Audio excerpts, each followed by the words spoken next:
본받지 말고 오직 마음을 새롭게 함으로 변화를 받아 하나님의 선하시고 기뻐하시고 온전하신 뜻이 무엇인지 분별하도록 하라. 로마서 12장 2절 말씀. 아멘. 우리 같이 한번 함성해 볼까요? 시작. 너희는 이 세대를 본받지 말고 오직 마음을 새롭게 함으로 변화를 받아 하나님의 선하시고 기뻐하시고 온전하신 뜻이 무엇인지 분별하도록 하라. 로마서 12장 2절 말씀. 아멘. 자, 오늘부터는 이번 한 주 우리 나훔서를 살펴보게 될 것입니다. 이렇게 정해진 루틴에 따라서 우리가 말씀 묵상하지 않는다면 사실은 참 접하기 어려운 소선지서의 작은 하나님의 계시의 말씀입니다.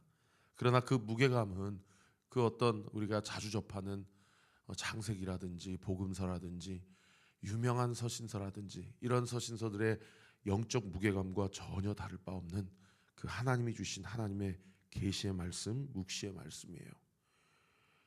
여러분, 우리가 어제까지 살펴본 이 요나서는 BC 약 한 760년경에서 40년경, 이 북이스라엘 멸망당하기 한 20년에서 한 40년 전에 하나님이 아수르와 니느웨에 대해서 경고의 말씀을 했을 때에 요나를 통해서 그들을 회개하게 하시고 그리고 그들에게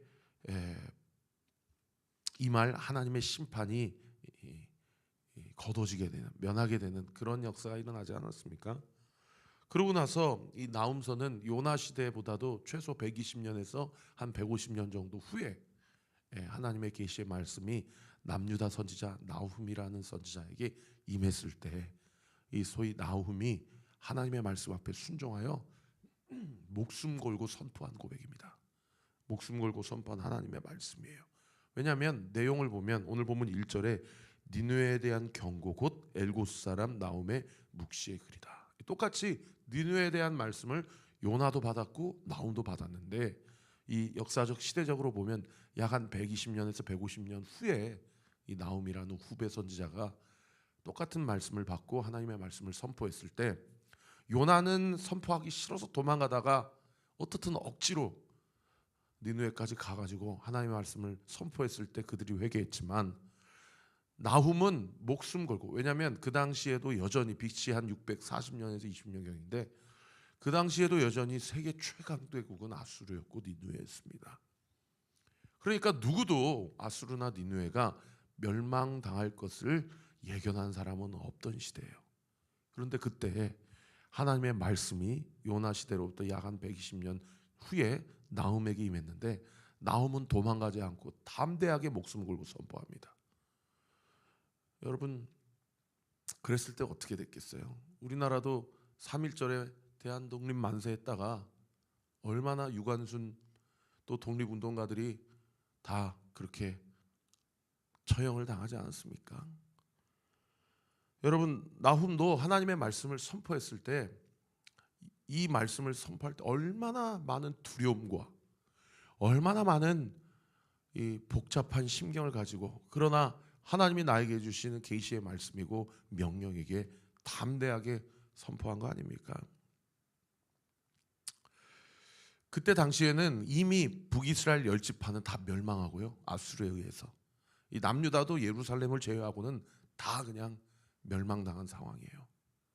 그런데 사실은 남유다도 하나님 앞에서 멸망을 당하기로 되어 있었어요. 왜냐하면 북이스라엘이든 남유다든 다 금송아지 섬기고 우상 섬기고 자녀들을 몰렉에게 바치고 이런 시대였기 때문에. 그런데 히스기야라는 왕을 통해서, 그리고 13대 왕이 히스기야 왕이었는데 남유다에 16대 왕 요시야 왕 시대에 그가 성전에서 하나님의 말씀을 발견을 합니다. 그래서 하나님의 말씀을 읽고 우리나라가 지금 영적인 상태가 어떤 상태인지를 이 영적 분별력을 가지고 직면하게 돼요. 그러고 나서 이 요시야 왕이 종교 개혁을 일으키는데 남유다 모든 지역에 있는 우상들, 산당들, 몰렉신, 바알신, 아세라신 다 철폐를 하고 백성들과 함께 다시 한번 언약을 갱신하고 하나님의 말씀을 읽기로, 그리고 하나님의 말씀 앞에 순종하기로 결단을 합니다. 그래서 열왕기하 23장 25절을 읽어드리면 요시야 왕에 대한 성경의 평가가 기록되어 있는데, 요시야와 같이 마음을 다하며 뜻을 다하며 힘을 다하여 여호와께로 돌이킨 왕은 전에도 없었고 후에도 없었더라. 이게 열왕기하 23장 25절에 기록되어 있는 말씀이에요. 다윗 왕 이후로 요시야 왕만큼 하나님 앞에 마음을 다하고 뜻을 다하고 힘을 다하여 하나님을 사랑하는 왕이 없었다라고 평가할 정도로. 그래서 남유다에 대한 이 아수르와 니느웨를 통한 하나님의 심판, 결국 북이스라엘은 망했고 남유다도 다 망했는데 하나님이 이 요시야 왕 때문에 하나님의 심판을 유보하십니다. 그때 니느웨와 아수르에 대해서 하나님의 심판의 메시지를 선포했던 선지자가 이 나훔이라는 선지자라는 것이죠. 오늘 보면 1절 다시 한번 보시면 니느웨에 대한 경고, 곧 엘고스 사람. 엘고스가 어디냐? 밑에 도움말에 보시면 이스라엘 남부 또는 갈릴리 지역에 있는 성읍으로 추정되는데, 이 엘고스 출신의 사람 나훔의 이름의 뜻은 밑에 도움말에 보세요.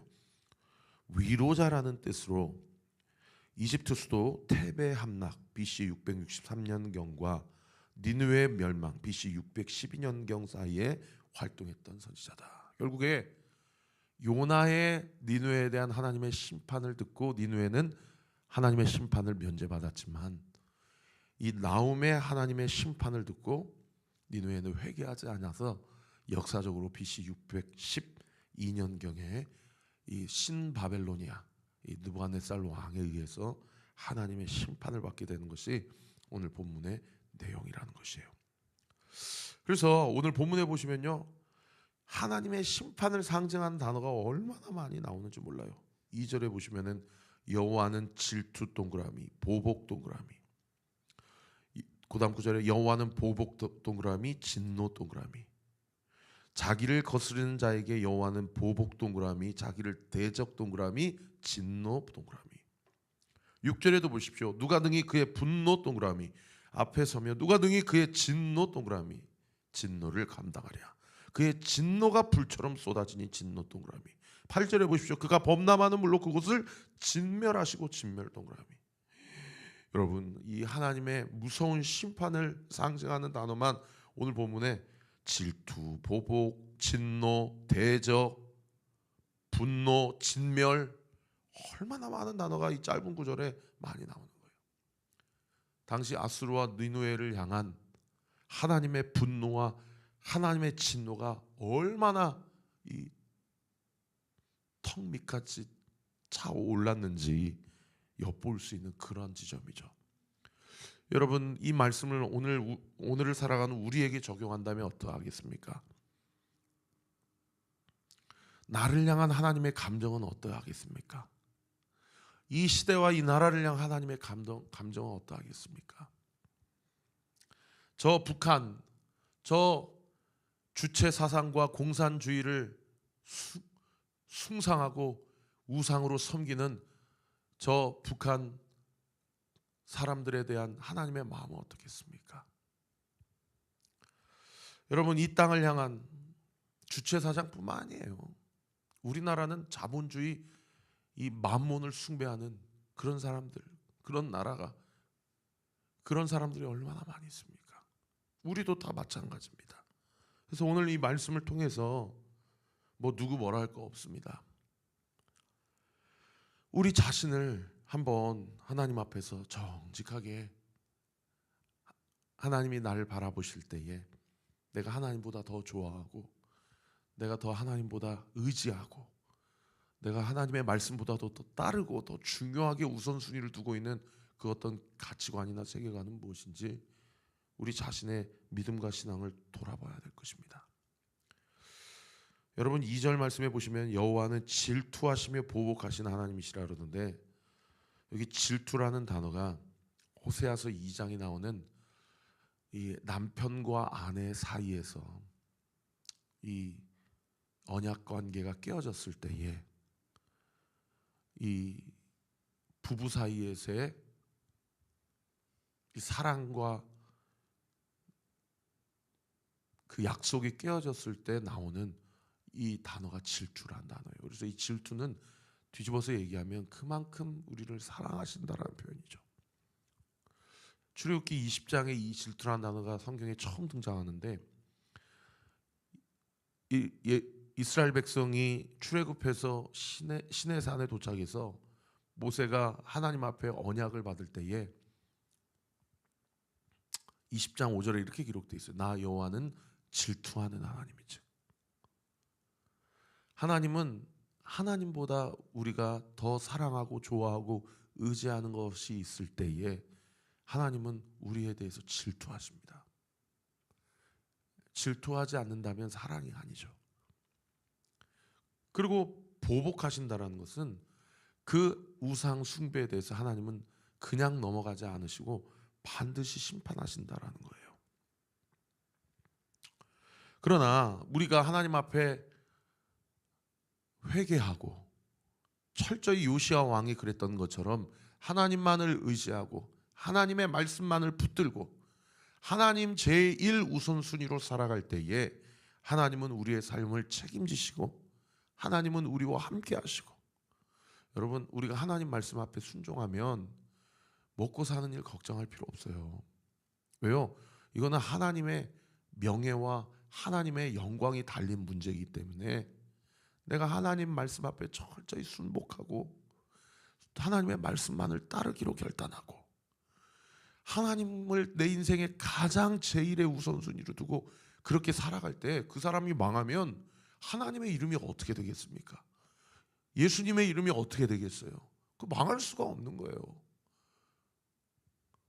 그래서 천국은 침노하는 자의 것이라고 그러는데 신앙생활하면서 이런 것에 좀 영적으로 자극을 받아서 그냥 물에 술 탄 듯 술에 물 탄 듯 그렇게 살아갈 일이 아니라 정말 영적인 스탠스를 분명하게 정해서 여호수아가 이야기한 것처럼 너희가 오늘 하나님 편에 설 것인가 바알 편에 설 것인가, 하나님 나라 편에 설 것인가 세상 나라의 편에 설 것인지 결정해라 라고 한 것처럼 우리가 그 영적인 스탠스를 분명하게 정하고 내 삶을 제대로 한번 신앙생활을 해보겠다.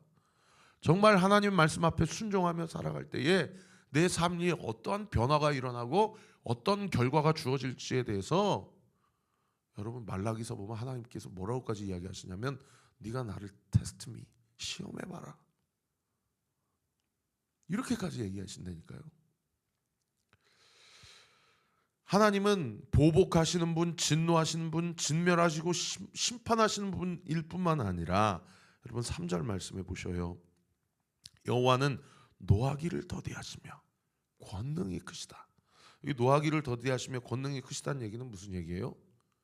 하나님은 참으시는 하나님이시고 인애와 자비와 사랑이 풍성하신 하나님이시라는 거죠. 이 하나님의 두 가지 성품, 사랑과 은혜가 풍성하신 하나님, 그러나 공의로우시고 그리고 정의로우신 하나님, 이 두 가지 성품을 우리가 믿고, 어떤 분들은 그래요.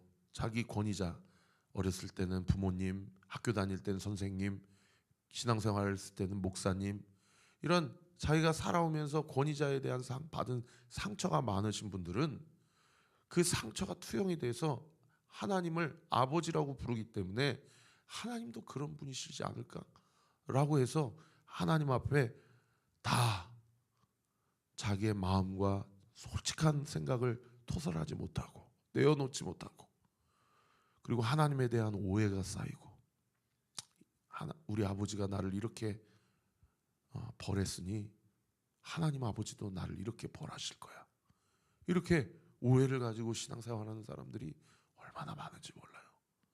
그러나 하나님은 우리가 상상하는 것 이상으로 나를 향한 사랑이 풍성하신 하나님이시오. 할렐루야.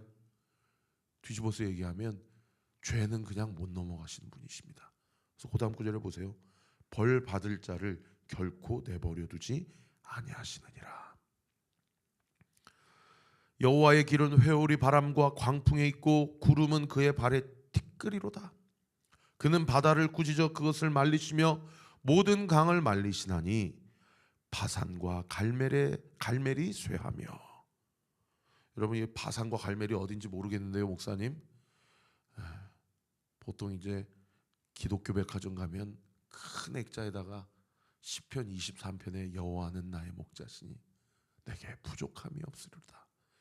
그가 나를 푸른 풀밭에 누이시며 쉴만한 물가로 나를 인도하시노도다. 그래가지고 그 말씀 구절 밑에 딱 적어놓고 푸르른 잔디밭에다가 예수님이 지팡이 들고 양들을 이렇게 꼴을 먹이시는 그러한 성화 그림들이 있거든요. 근데 여러분, 저도 안 가봤지만 가보신 분들 이야기 들어보면 팔레스타인 지역, 가나안 지역에는 그런 곳이 없대요. 그런 곳이 없답니다. 그런데 여기 바산하고 갈멜은 딱 그런 곳이에요. 그런데 그런 곳이 어떻게 된대요? 쇠하게 되고 레바논의 꽃이 시드는도다. 강들이 말라버리고, 그리고 그 푸른 풀밭 맑은 시냇물이 다 쇠하여지고 꽃이 다 시든다는 거예요. 무엇 때문에요? 하나님의 진노와 하나님의 심판 때문에. 그러므로 예수 그리스도 없이 이 세상에서 잘 나가는 사람들, 여러분 부러워할 필요가 없습니다. 때가 되면 다 쇠하여지고 다 말라버리게 될 것이기 때문이에요. 여러분, 우리는 영원히 마르지 않는 생수의 강을 공급하시는 예수 그리스도, 할렐루야, 그분의 말씀을 공급받고 그분의 호흡으로 숨을 쉬고 그분이 바라보는 관점으로 세상을 분별하고 하나님의 뜻 가운데서 온전히 순종함으로 주님과 동행하는 우리 온리교회 모든 성도들 되시기를 예수님의 이름으로 축원합니다. 말씀을 정리하겠습니다. 여러분, 하나님의 심판 앞에 6절 보십시오. 누가 능히 그 분노 앞에 서며 누가 능히 그의 진노를 감당하랴. 그의 진노가 불처럼 쏟아지니 그로 말미암아 바위들이 깨진다. 이런 준엄한 하나님의 심판 앞에서도 여러분, 오늘 본문 1절부터 8절까지 본문 중에 가장 중요한 본문, 별세개 당구장 표시쳐야 될 본문이 7절 말씀입니다. 우리 7절 말씀 같이 한번 읽어볼까요? 시작. 여호와는 선하시며 환난 날의 산성이시라. 그는 자기에게 피하는 자들을 아시느니라. 아까 3절에도 하나님이 어떤 하나님이라고 그랬어요? 노하기를 더디하시고 권능이 크신 하나님이다. 물론 하나님이 질투하시고 보복하시고 진노하시고 진멸하시고 심판하시는 하나님이지만 성경은 분명히 동일하게 얘기합니다.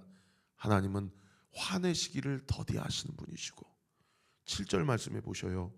여호와는 선하시고 환난 날의 산성이시라는 거예요. 이 산성은 오늘날 얘기하면 거리에서 쓰나미가 몰려오거나 지진이 나면 여기로 피하세요 라고 그렇게 구청에서나 시청에 붙여놓은 곳 있죠. 소위 영어로 표현하면 쉘터라고 하는데, 여러분 그 표현이에요. 갑자기 뭔가 지진이 나고 갑자기 자기 인생에, 우리의 가정에 믿음과 신뢰가 흔들리고 재정적으로 막 여기에서 여기로 맞고 저기에서 저기로 맞고, 건강 문제로 어제도 막 입원한 성도들 병원 신방 가려고 그러니까 오지 말라고, 건강 문제로 흔들리고 재정 문제로 흔들리고 관계 문제로 흔들리고, 그럴 때에 성경이 우리에게 뭐라고 가르쳐요? 하나님만이 너의 인생의 쉘터가 되신다는 거예요. 그래서 그 다음 구절을 보십시오. 그는 자기에게 피하는 자들을 뭐한다? 아신다. 밑에 도움 말해 보세요. 아시느니라. 가장 친밀한 관계를 나타내는 말로 단지 아는 것을 넘어 하나님의 확실한 보호와 돌봄을 뜻하는 표현이다. 여기 안다라는 성경의 단어는 그냥 지식적 아는 걸 얘기하는 게 아닙니다. 여러분, 그 야다라는 히브리어 단어 한번 들어보셨죠? 네. 남자가 여자를 알더라. 네. 가장 친밀한 고백이에요. 경험적 고백이에요.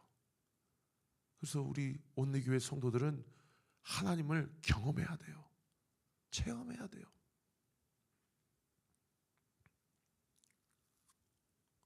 엊그제도 신방하는데 나이가 이제 30대 후반인데 평생에 우리 아버지 그렇게 복음 전하고 예수 믿자고 해도 아직까지도 예수님 안 믿으시는데 목사님 기도해 주세요. 또 다른 분은 목사님 저희 할머니 친할머니가 94세입니다. 평생을 예수님을 전했는데 아직도 예수님을 안 믿으시는데 언제 가실지 모릅니다. 목사님 기도해 주세요. 그래서 제가 그랬어요. 이번에 한번 이름 석자 불러가면서 기도해 볼 때 하나님이 살아계신 하나님이요 구원하시는 하나님이요 사랑이 풍성하신 하나님임을 우리가 온리교회에서 함께 신앙생활을 하면서 경험해 보자고. 그래야 믿음도 믿을 맛이 나고 그래야 정말 하나님 살아계시는구나 그렇게 고백할 수 있는 거 아니냐고. 여러분 오늘 이 아침에도 하나님은 선하시고 환난 날에 산성이시다. 그가 자기를 피하는 자들을 아시느니라. 이 하나님의 은혜가 이미 나에게 우리에게 부어졌음을 믿고 영적 분별력을 가지고 하나님을 경험하고 체험하며 하나님의 살아계심을 나움처럼 담대하게 선포하는 저와 우리 모든 온누교회 성도들 되시기를 예수님의 이름으로 축원합니다. 기도하겠습니다. 아버지 하나님 감사합니다. 오늘 이번 한 주 묵상하게 될 나홈서의 개관에 대해서 그리고 나홈이라는 사람에 대해서 오늘 본문의 한 구절 한 구절에 대해서 하나님의 마음을 알게 하시네 감사와 영광 올려드립니다. 나홈처럼 상황과 형편에 좌고우면하지 아니하고 하나님의 계시의 말씀 묵시의 말씀을 담대하게 선포하고 마음에 간직하되 요시야 왕처럼 그냥 물에 술 탄 듯 술에 물 탄 듯 신앙생활 어정쩡하게 하는 삶이 아니라 마음을 다하여 하고 뜻을 다하여 하고 힘을 다하여 여호와를 사랑하고 하나님의 말씀 앞에 청종하는 우리 모두가 되게 하여 주옵소서. 인생의 건강의 환난, 물질의 환난, 관계의 환난, 여러 가지 환난이 있습니다. 그 환난 때마다 여호와께 피함으로 자기에게 피하는 자들을 아시는 그 하나님의 은총이 오늘 이 하루의 삶에도 올 한 해 아니 우리의 평생의 삶에도 온전히 부어지고 확증되는 놀라운 은혜의 역사 있게 하여 주시옵소서. 예수 그리스도의 이름으로 명하노니 이 새벽에 주님 앞에 간구하는 모든 성도들의 간절한 기도와 간구가 예수의 이름으로 응답될 지어다. 응답될 지어다. 응답되게 될 지어다. 예수님의 이름으로 기도합니다. 아멘. 이제는 우리 구주 예수 그리스도의 은혜와 하나님의 사랑과 성령 하나님의 위로 교통 충만하심이 오늘 주신 말씀 붙잡고 오늘 이 하루도 주님과 동행하며 주님께 피하며 주님의 말씀을 의지하며 살기로 결단하는 우리 사랑하는 온누교회 모든 성도들 머리 위에 지금으로부터 영원토록 함께 하시기를 간절히 축원하옵나이다. 아멘.